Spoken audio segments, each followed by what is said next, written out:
Assalamualaikum warahmatullahi wabarakatuh. Perkenalkan, nama saya Febrianti dari 12I1.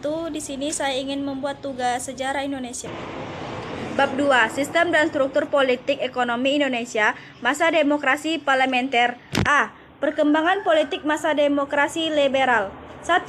Sistem pemerintahan bangsa kita sebenarnya adalah bangsa pembelajar. Indonesia sampai dengan tahun 1950-an telah menjalankan dua sistem pemerintahan yang berbeda, yaitu sistem presidensial dan sistem parlementer. Salah satu ciri yang dampak dalam masa ini adalah sering terjadi pergantian kabinet. Mengapa sering terjadi pergantian kabinet? Hal ini terutama disebabkan adanya perbedaan kepentingan antara partai-partai yang ada. 2. Sistem kepartaian. Partai politik merupakan suatu kelompok terorganisir yang anggota-anggotanya mempunyai organisasi, nilai-nilai dan cita-cita yang sama. Tujuan dibentuknya partai politik untuk memperoleh, memperebut, dan mempertahankan kekuasaan secara konstitusional. Jadi, munculnya partai politik erat kaitnya dengan kekuasaan. Di antara partai-partai tersebut tergambar dalam bagian berikut ini, yang terdiri dari 5 pasal yang dikenal dengan pasal karya, sehingga kabinetnya pun dikenal sebagai kabinet karya. Kelima, program tersebut meliputi 1. Membentuk Dewan Nasional. 2. Normalisasi keadaan Republik Indonesia. 3. Melanjutkan pembatalan KMB. 4. Memperjuangkan Irian Barat kembali ke RI. 5. Mempercepat pembangunan. Sistem kepartaian. Partai politik merupakan suatu kelompok terorganisir yang anggota-anggotanya mempunyai orientasi, nilai-nilai dan cita-cita yang sama. 3. Pemilihan umum 1955. Pelaksanaan pemilihan umum pertama dibagi dalam 16 daerah pemilihan yang meliputi 208 kabupaten, 2013 9 kecamatan dan 43429 desa. Pemilihan umum 1955 dilaksanakan dalam 2 tahap.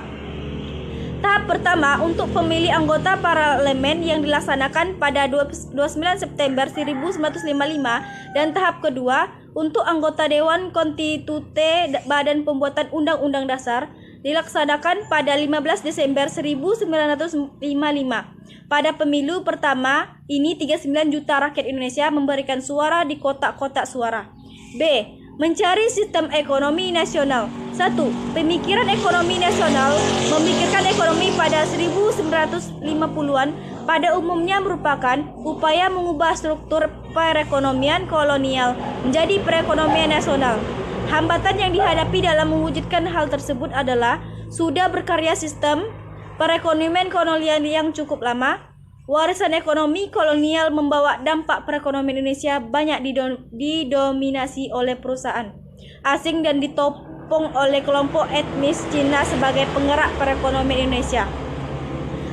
Perhatian terhadap perkembangan dan pembangunan ekonomi dicurahkan oleh Soemitro di Jojo Hadikusumo. Ia berpendapat bahwa pembangunan ekonomi Indonesia pada hakikatnya adalah pembangunan ekonomi baru. Soemitro mencoba mempraktikkan pemikirannya tersebut pada sektor perdagangan. Ia berpendapat bahwa pembangunan ekonomi nasional membutuhkan dukungan dari kelas ekonomi menengah pribumi yang kuat. Oleh karena itu, bangsa Indonesia harus segera mungkin menumbuhkan kelas pengusaha pribumi. Karena pengusaha pribumi pada umumnya bermodal lemah. 2. Sistem ekonomi liberal. Sesudah pengakuan kedaulatan pemerintahan Indonesia menanggung beban ekonomi dan keuangan yang cukup berat, dampak dari disepakatinya kekuatan-kekuatan KMB, yaitu meningkatnya nilai hutang Indonesia, baik utang luar negeri maupun utang dalam negeri. Struktur perekonomian yang diwarisi dari pengusaha kolonial masih berat sebelah. Nilai ekspor Indonesia pada saat itu masih sangat tergantung pada beberapa jenis hasil perkebunan yang nilainya jauh di bawah produksi pada era sebelum Perang Dunia Kedua. Kebijakan yang ditempuh pemerintah untuk menanggulangi permasalahan tersebut diantaranya adalah melaksanakan industrialisasi yang dikenal dengan rencana Soemitro. Sasaran yang ditekankan dari program ini adalah pembangunan industri dasar seperti pendirian pabrik-pabrik semen, pemintalan karung dan percetakan. Kebijakan ini diikuti dengan meningkatkannya produksi pangan, perbaikan sarana dan prasarana, dan penanaman modal asing. Pada masa pemerintahan Kabinet Burhanuddin Harapan Indonesia mengirim delegasi ke Belanda dengan misi merundingkan masalah finansial ekonomi, (FINEK). Perundingan ini dilakukan pada tanggal 7 Januari 1956. Rancangan persetujuan FINEK yang diajukan Indonesia terhadap pemerintahan Belanda adalah sebagai berikut.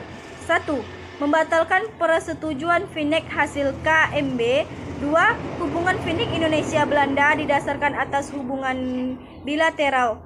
3. Hubungan FINEK didasarkan atas undang-undang nasional, tidak boleh diikat oleh perjanjian lain. Sekian dari saya. Wassalamualaikum warahmatullahi wabarakatuh.